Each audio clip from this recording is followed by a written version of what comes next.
नमस्कार साथियों, मैं जयंत आज फिर एक वीडियो के माध्यम से मैं आप लोगों के बीच में उपस्थित हूं। बिहार के तमाम क्रांतिकारी नियोजित शिक्षक साथी जो अभी तक अपने अस्तित्व को बचा करके एकदम बिल्कुल अपने कर्तव्य पथ पर डटे हुए हैं कि हम किसी भी कीमत अपनी पुरानी नौकरी को नहीं छोड़ेंगे, सरकार के किसी बहकावे में नहीं आएंगे। मैं वैसे तमाम क्रांतिकारी शिक्षक साथियों को क्रांतिकारी अभिनंदन करता हूं।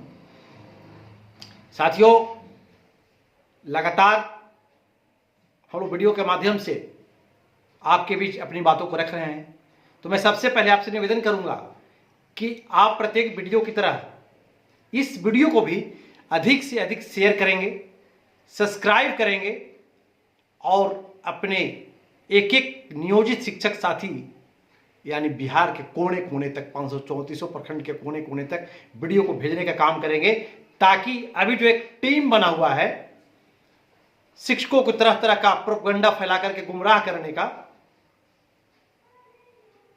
कभी कहा जा रहा है कि वेतन मूल वेतन 48,000 मिलेगा, तो ये मिलेगा, तो वो मिलेगा, आगे जाकर के लड़ेंगे, तरह तरह से गुमराह किया जा रहा है। उससे गुमराह होने से शिक्षक बचे। ना चाहते हुए भी मुझे कुछ कहना पड़ता है, क्योंकि जरूरत आ जाती है कहने की। कुछ साथी बोलते हैं कि छोड़िए विशिष्ट की बात आप क्यों करते हैं, नहीं करते, लेकिन मजबूरन कहना पड़ रहा है कि जो अरे आप तो पता नहीं क्या आपको सूझा, क्या भगवान आपकी बुद्धि को पलट दिए कि आप अपनी नौकरी को छोड़ के सब कुछ त्याग करके अपने भूत भविष्य वर्तमान सब बर्बाद करके और आप विशिष्ट बन गए। बाकी लोगों में प्रोपेगेंडा नहीं फैलाएं, यह मेरा निवेदन है आप लोगों से। रही बात वैसे शिक्षक साथी जो लगातार हमसे जुड़े हुए हैं, लगातार पूछते हैं भैया आगे क्या करना है, तो मैं आपसे आश्वस्त करते हुए मैं आप सभी को बताना चाहूंगा कि हम लोग नियोजित थे, नियोजित हैं, नियोजित रहेंगे। अभी वर्तमान में कुछ साथियों का क्वेश्चन लगातार आ रहा है प्रत्येक जिलों से कि भैया कालवाद प्रोन्नति के लिए क्या किया जाए। आप होली के बाद बोले थे, पत्र नहीं निकला, तो देखिए हम बोले थे, आज भी बोल रहे हैं कि जो हम लोग को नियमावली में है वो तो हमको मिलेगा ही, किसी रूप पे रोकने नहीं जा रहा है, कोई नहीं रोक सकता है उसको, किसी का रोकने का अधिकार नहीं है। हमें नया कोई चीज नहीं लेना है, जो नियमावली में वही लेना है। तो मैं कालवाद प्रोन्नति के बारे में पूरे बिहार के तमाम नियोजित शिक्षक साथियों को बताना चाहूंगा कि ये जो जिस जिले से बिलोंग करते हैं, तो ऐसा नहीं है कि हम नियोजित शिक्षकों का नेतृत्व कर रहे हैं तो हम में कुछ ऐसी शक्ति आ गई है कि हम एक ही बार में पूरे जिला में उपस्थित हो जाएंगे। ऐसा पॉसिबल भी नहीं है। तो करना क्या है, सबसे पहले कि जितने भी बिहार के तमाम जिलों में हमारे शिक्षक साथी जो प्रोन्नति के लिए हमसे लगातार बात कर रहे हैं, जिस जिलों में अभी तक नहीं हुआ है, पहले आप एक शिष्टमंडल बना करके, चाहे 5 सदस्यीय हो या 11 सदस्यीय हो या 21 सदस्यीय हो, टीम बना करके आवेदन डीपीओ स्थापना के नाम से तैयार करके, और आप सभी जो हैं जाएंगे डीपीओ स्थापना के पास, और डीपीओ स्थापना से मिलकर उनसे बात कीजिए। नियमावली वो भी जान रहे हैं, सब कुछ है, कोई नई चीज़ तो है नहीं। इसके बाद यदि आपके जिले में आपके डीपीओ निगेटिव पॉजिटिव जो जवाब देते हैं, फिर आप उसको शेयर कीजिए हमसे। अगर आपके आवेदन के बाद भी कहीं किसी तरह का कोई प्रॉब्लम होता है किसी जिले में, तो फिर मैं उस जिले के अधिकारी से बात करूंगा, और यदि बात नहीं बनेगी तो फिर राज्य से बात होगी। लेकिन जो चीज नियमावली में है, जो चीज स्वयं दे देना था, अभी तक नहीं दिए, उसके लिए अभी राज्य से सीधा पत्र नहीं जाएगा। तो मैं बिहार के तमाम शिक्षक साथियों से कहना चाहूंगा कि आप अपने अपने जिलों में इस पर पहल करें और पत्र को निकलवाएं। रही बात जिस जिला से हम बिलोंग करते हैं, हमारे जिला से भी हमारे साथी हमसे पूछ रहे थे, मैं आपसे वादा किया था कि होली बाद निकलेगा। 23 तारीख समाप्त हो गया है, अब यहाँ भी पत्र निकल जाएगा, यानी औरंगाबाद में भी पत्र निकल जाएगा हर जगह। तो हम लोग को कहीं कुछ चाहे लाख कोई बहकाने में नहीं जाना। अभी देखिए 44 पेज का आपका ये जो अभी कोर्ट का फैसला आया, अभी 44 पेज का हिंदी रूपांतरण फिर से पूरे बिहार में दौड़ाया गया। वह कोर्ट का फैसला है, किसी तरह कोई झूठा हम लोग टाइप कर करके इसको साइन करके बहुत करके नहीं चला रहे हैं, कोर्ट का फैसला है वो। उसका 44 पेज का आकलन मैंने किया, लगभग उसको 1.5 घंटा पढ़ने में लगा हमको। उसमें एक एक बिंदु, प्रत्येक एक पेज के बाद नियोजित शिक्षकों को क्लियर करते गया है कोर्ट के द्वारा कि नियोजित शिक्षक का नियमावली ऐसे बना, ये बना, 6 बना, 12 बना, 20 बना। यह सारा नियमावली जो है यह यथावत है। 20 नियमावली प्रभावी है, परीक्षा देना जरूरी नहीं है। इसके बाद यह जो नियमावली 23 विशिष्ट शिक्षक का बनाया गया, वह सरकार की एक नई व्यवस्था है। नियमावली 2023 जो है वह विशिष्ट शिक्षकों के लिए स्पेशल नियमावली है। इससे नियोजन इकाई के शिक्षक कहीं कोई प्रभावित नहीं होंगे। इनको नियोजन इकाई वाले शिक्षक को कालबद्ध प्रोन्नति, प्रधानाध्यापक प्रोन्नति, स्नातक ग्रेड प्रोन्नति इतना समय पे देना है, यह इनको देना पड़ेगा। आप इससे वंचित नहीं कर सकते हैं। नियमावली में जब जो एक बार आ जाता है आप उसको छीन नहीं सकते हैं। सरकार के द्वारा सबसे पहले जो रेगुलर टीचर थे उनके पद को समाप्त कर दिया गया। यह सरकार इसलिए समाप्त की कि किसी न किसी रूप में जो समान काम के समान वेतन की लड़ाई थी, इसको खत्म करने के लिए और क्या की सरकार, या मैं नहीं बोल रहा हूं, ये 44 पेज का हिंदी रूपांतरण चल रहा है, उसमें लिखा हुआ है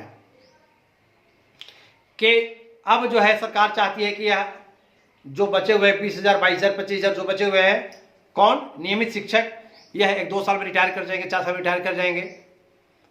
अब यहां बच जाएंगे कौन, अध्यापक, विशिष्ट और एक नियोजित रहेंगे। इन सबों में ग्रेड पे किसको मिलेगा, सिर्फ नियोजित को मिलेगा ग्रेड पे, क्योंकि पहले से मिल रहा है, मिलेगा नहीं, मिल रहा है, 2015 से ही मिल रहा है। नियमावली का आप लोग अध्ययन कीजिए। अब कहीं किसी से गुमराह होने की आवश्यकता नहीं है। आपको सोशल मीडिया का जमाना है, लोग पागल कर देगा, झूठा छाप करके, मुहर मार के, साइन मार के फेंक रहा है, गुमराह कर रहा है, लेकिन कहीं गुमराह होने की आवश्यकता नहीं है। सरकार के द्वारा जो कहा गया था कि आपको अध्यापक वाली सारी सुविधा मिलेगी, वो सुविधा मिल रही है। तो इसलिए मैं अपने तमाम साथियों से कहना चाहूंगा कि आप कहीं गुमराह नहीं हो। सरकार को अच्छा टीचर से मतलब नहीं है, सरकार को क्वालिफाइड टीचर से मतलब नहीं है, सरकार को गुणवत्तापूर्ण शिक्षा से मतलब नहीं है। अगर सरकार को गुणवत्तापूर्ण शिक्षा से मतलब होती तो 2012 में 13 में 28 लाख अभ्यर्थी टीईटी में एक साथ बैठे थे, और वह कठिन परीक्षा में 28 लाख में लगभग 1-1.25 लाख लोग पास किए, बाकी 25-26 लाख लोग फेल कर गए। इससे बड़ा कठिन परीक्षा क्या हो सकती है। और उन शिक्षकों से असक्षमता लिया जा रहा है। सक्षमता दिखाइए 20 साल पढ़ाने के बाद, 10 साल पढ़ाने के बाद। यह काफी तकलीफ की बात है। आप जितने भी हमारे शिक्षक साथी हमारी खबर को सुन रहे हैं, आप कहीं भी जरा सा गुमराह नहीं हो। आपकी नौकरी पर कहीं कोई खतरा नहीं है। हम लोग को सब कुछ है। अभी नई नियमावली जो बनी है 2023 का विशिष्ट शिक्षक के लिए, उसमें देखिए क्या लिखा हुआ है, भविष्य में 8 साल सेवा पूरा होने के बाद जब जगह रहेगा खाली, रिक्ति खाली रहेगी, सरकार की इच्छा होगी, सरकार की वित्तीय स्थिति सही रहेगी, तो आपको प्रोन्नति दिया जाएगा। और हमारा यह 3 दिन प्रोन्नति रास्ता ताक रहा है लेने के लिए। इसलिए अभी जरा सा भी कोई टेंशन नहीं ले शिक्षक साथी। हम लोग को कहीं से कोई किंतु परंतु नहीं है। कुछ साथी पूछे सवाल कि भैया हम लोग कितना बिहार में बच रहे हैं, तो आपको बता दे रहे हैं कि नियोजित शिक्षकों की संख्या अभी 80,000 से लेकर के 1 लाख के बीच में है, जो बिल्कुल अडिग हो गए हैं, किसी कीमत पे नहीं नौकरी छोड़ने वाले हैं। बहुत सारे साथी जो फेल कर गए, 1 बार 2 बार जो पैसा नहीं दिए, पैसा पर पास कर किया गया, जो नहीं दिए जिस कारण से उनको फेल किया गया, वे सारे साथी भी हमारी इस लड़ाई में शामिल हो गए हैं। इसलिए कहीं जरा सा भी अकबकाने की आवश्यकता नहीं है, जरा सा भी हिचकने की आवश्यकता नहीं है। आप लोग नियोजित शिक्षक में रहेंगे, आपको सब कुछ मिलेगा। कहां गया ग्रेड पे? आज ग्रेजुएटी की बात चल रही है। ग्रेजुएटी किसको मिलेगा? जिसका ग्रेड पे और पे स्केल है। ग्रेड पे और पे स्केल हम लोग को मिला है, 2015 में मिला है। बाकी ग्रेजुएटी और बाकी ग्रेड पे और पे स्केल किसी का नहीं है। बीपीएससी वाले जो हमारे छोटे भाई बहन बहाल हुए, इनको तो सरकार एक नई तकनीकी के तहत ला करके बहाल कर दिया। बाकी जो हमारे पहले से हमारे बुजुर्ग शिक्षक साथी, नियोजित शिक्षक साथी जो पढ़ा रहे थे, उनको भी ला करके नई नौकरी में डाल दिया। अगर मैं सरकार से सवाल करना चाहता हूं, यदि हम अच्छे नहीं थे तो 11 महीने के हम अनुबंध पे आए थे, शिक्षा मित्र के रूप में आए थे, आपने क्यों 60 साल किया? आपने क्यों हमारा वेतन बढ़ाया? आप क्यों हमारा शिक्षा मित्र से नाम बदल करके पंचायत शिक्षक नाम रखा, प्रखंड शिक्षक नाम रखा? आपको जब नियोजन में मजा मिला, नियोजनवाद में जब मजा मिला, तो आपने टीईटी का एग्जाम लिया और उससे भी चुना। उस समय हम लोग सब अच्छे थे। और आज जब आप आज वित्तीय स्थिति का हवाला दे रहे हैं कि शिक्षा विभाग बिहार में शिक्षा पर खर्च करने के लिए सिर्फ पैसा की कमी है, बाकी बिहार में और तमाम जगहों पर पैसा खर्च करने के लिए पैसे की कमी नहीं है। आज बिहार के शिक्षा व्यवस्था को चौपट कर दिया गया। यह बात सिर्फ शिक्षक को ही समझना नहीं चाहिए, यह बल्कि आम जनता को भी समझने की आवश्यकता है कि बिहार में पूंजीपतियों की गोद में शिक्षा व्यवस्था को डाला जा रहा है। गरीब, दलित और महादलित के बच्चे जो सरकारी विद्यालय में पढ़ते हैं, उनको शिक्षा से वंचित किया जा रहा है। शिक्षकों को मानसिक प्रताड़ित किया जा रहा है, ताकि शिक्षक शिक्षा ना दे, सिर्फ ढकोसला तैयार किया जा रहा है। यह काफी दुर्भाग्य है बिहार के लिए। शिक्षा विभाग में खर्चा करने के लिए पैसा नहीं है, शिक्षकों को वेतन देने के लिए पैसा नहीं है, तो आप सरकार किस मुद्दा पे कार्य कर रहे हैं? जब मानव संसाधन चलाने के लिए आपके पास व्यवस्था नहीं है, तो आपको नैतिकता के आधार पर इस्तीफा दे देनी चाहिए। आपको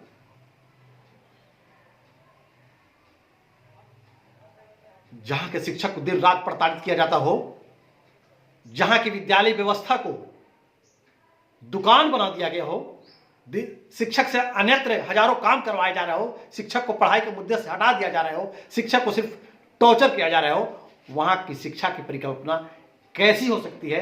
क्या परिकल्पना किया जा सकता है? यह सोचने मात्र से डर लग रहा है कि बिहार का भविष्य किस ओर जा रहा है। फिलहाल मैं बिहार के तमाम नियोजित शिक्षक साथियों से कहना चाहूंगा कि आप लोग निश्चिंत रहे। हम लोग जिस कर्तव्य पथ पर नियोजित शिक्षक के रूप में आज 20 साल से लड़ाई लड़ते हुए यहां तक आए हैं, अपने हक को लेकर के, अपनी सारी हक को लेंगे। और हमको सब कुछ मिला हुआ है, नया कुछ नहीं लेना है हम लोग को। जिनको नया लेना है वो नई नौकरी में चले गए, खुशी खुशी चले गए। अब आपको न किसी से गुमराह होने की आवश्यकता है, न किसी की झांसे में आने की आवश्यकता है। आप शिक्षक हैं महोदय, आप एक एक चीज, अखबार क्लियर कर रहा है, कोर्ट क्लियर कर रहा है, आपका नियमावली क्लियर कर रहा है, अब किसके झांसे में आप आ रहे हैं? मैं दबे जवान में वह लोग हमसे फोन कर रहे हैं कि भैया विशिष्ट बन के बहुत गलती कर दी है। हम बोले तो लगेगा कि हम कुछ और बोल रहे हैं, लेकिन नहीं बोल रहे हैं, मैं सच्चाई बोल रहा हूं। हमसे कई लोग बोले कि गलती कर दी है, नेताजी बहुत बड़ी गलती हो गई हमसे। अभी औपबंधिक नियुक्ति पत्र मिला है आपको, आगे अभी कौन सा नियुक्ति पत्र मिलेगा और कहां लेकर के जाएंगे उस नियुक्ति पत्र को आप खुद बताएंगे, समय बताएगा। इंतजार कीजिए, थोड़ा सा और इंतजार कीजिए आप। इसलिए मैं बिहार के तमाम नियोजित शिक्षक साथियों से यह अंत में निवेदन करना चाहूंगा, अपील करना चाहूंगा कि आप यह हिम्मत नहीं हारे। अफवाह फैलाया जा रहा है कि आपकी संख्या कम हो जाएगी तो आपको वेतन नहीं मिलेगा, आपकी संख्या कम हो जाएगी। अरे हम शिक्षक हैं, हमको झुंड की आवश्यकता नहीं है। हम जहां हैं पढ़ाने के लिए अकेला काफी है। हम पुराने शिक्षक हैं, हम पे स्केल वाले शिक्षक हैं, हम ग्रेड पे वाले शिक्षक हैं। हम नए वेतन का निर्धारण कर 25,000 और 28,000 वाले शिक्षक नहीं हैं। हम 20 साल और 23 साल से संघर्ष कर करके शिक्षक बने हैं, और वह शिक्षक हम विद्यालय में राष्ट्र निर्माता के रूप में कार्य कर रहे हैं और करते रहेंगे। हम कभी अपनी नई नौकरी में नहीं जाएंगे। पंचायती राज का निर्माण किसने किया? शुरू में नियोजनवाद में बहुत मजा आया सरकार को, बहुत मजा आया, क्योंकि हम सस्ते मजदूर थे, महज 1500 रुपए का मजदूर थे हम। मजा आया तो हमको 4000 बढ़ा दिया गया, मजा आया तो मेरा नाम बदल दिया गया। और आज जब हम पे स्केल और ग्रेड पे लेकर 2015 में जब कछुए की चाल से जब अपने वेतन की ओर जब बढ़ना शुरू कर दिए तो फिर से सरकार साजिश रच करके और एक नई नौकरी बना करके डाल दी। यह धिक्कार है बिहार के शिक्षकों का। जो भी शिक्षक सक्षमता दे करके अपनी गरिमा को समाप्त किया है वह पूरे बिहार की शिक्षा व्यवस्था को चौपट करने का काम किए हैं। आने वाली पीढ़ी आपको माफ नहीं करेगी। मैं बिहार के तमाम नियोजित शिक्षक साथियों से एक बार अंत में आग्रह करना चाहूंगा कि आप किसी के बहकावे में नहीं आए, आप लोग निश्चिंत रहें। हम लोग अपनी सारी मांग को बहुत जल्द लेंगे, ग्रेजुएटी भी लेंगे, ईपीएफ की कटौती भी हमारे नियोजन तिथि से मिलेगा। नियमावली में है, सरकार समझ गई है कि हमारा गला फंस गया है, नहीं देंगे तो कोर्ट छोड़ेगा नहीं। और आप उदाहरण स्वरूप देख रहे हैं कि कोर्ट में जो जो मामला आप लोग लेकर के जा रहे हैं वह शिक्षक, नियोजित शिक्षक के पक्ष में आ रहा है। इसलिए आप जरा सा भी नहीं घबराए, एक एक चीज मिलेगा आपको। ग्रेजुएटी भी मिलेगा, ईपीएफ की कटौती भी आपको शुरू से मिलेगा। अब एनपीएस क्या है आप जानिए, उसके बारे में हम बार बार क्यों बोले, आप झांसे में क्यों आ रहे हैं। एनपीएस एनपीएस एनपीएस आप सब समझ रहे हैं। इसलिए आप बिहार के तमाम शिक्षक साथी एक बार फिर से मैं निवेदन करूंगा कि आप किसी के झांसे में नहीं आए और आप लोग नियोजित रह करके ही अपना सब कुछ लेने का सौगंध खाएं। इन्हीं बातों के साथ मैं अपनी वीडियो को समाप्त करने से पहले एक बार फिर से निवेदन करूंगा कि अधिक से अधिक इस वीडियो को, मेरे लिए नहीं, मुझे कोई आवश्यकता नहीं है, आप बिहार को उन तमाम नियोजित शिक्षकों के अस्तित्व बचाने के लिए, बिहार के राष्ट्र निर्माताओं के अस्तित्व को बचाए रखने के लिए अधिक से अधिक सब्सक्राइब करें, शेयर करें और एक दूसरे के पास भेजने का काम करें, ताकि हमारी शिक्षक साथी फिर से एक बार गुमराह कहीं नहीं हो। तो चलिए इन्हीं बातों के साथ मैं अपनी वाणी को विराम देता हूं। जय हिंद, जय शिक्षक, जय बिहार के राष्ट्र निर्माता।